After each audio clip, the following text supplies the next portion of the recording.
Cette série, ce qu'elle a de bien, c'est elle parle de gens, je dirais, qui normalement ne sont pas prévus pour avoir des histoires dramatiques. Ce que j'aime, moi, c'est que, en fait, ça parle des dommages collatéraux.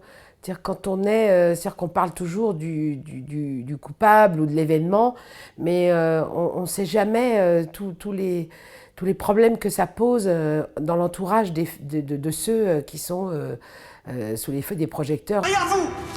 J'entends plus rien, bouge plus!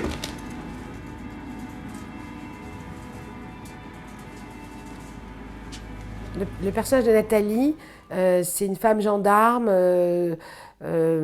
célibataire, enfin divorcée, avec son fils adolescent, une vie assez sombre, assez mal remise de son divorce, des compliqués avec son fils. Le problème de Nathalie, c'est que c'est une sentimentale et que le fait qu'elle tombe amoureuse lui brouille les neurones parce que ça fait longtemps qu'elle n'a pas eu ce sentiment-là et ça fait longtemps qu'on ne l'a pas aimée comme ça. Je l'ai passé par la fenêtre.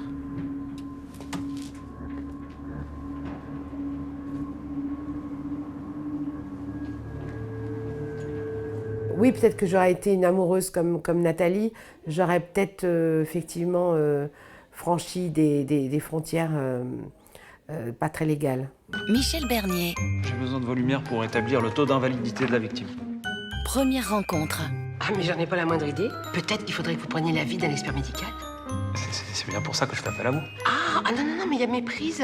Je suis votre stagiaire. Quand m'a proposé ce personnage de stagiaire judiciaire, je trouvais que ça correspondait à la fois à moi, à la fois je trouve que c'est une modernité parce qu'aujourd'hui, à 50 ans, on peut changer de vie. Il y a beaucoup de gens qui commencent à se dire que si on devient tous centenaires, il va bien falloir qu'on s'occupe jusque-là. Et qu'en plus, elle le fait parce qu'elle a été elle-même accusée à tort pour un crime qu'elle n'a pas commis. Ah bah je vous attendais. Bonjour, monsieur le juge. Alors moi, j'ai fait des études de droit quand j'ai eu mon bac, qui n'ont pas été très fructueuses comme, comme vous pouvez le constater. Mais c'est vrai que c'est un univers qui m'a toujours intéressée.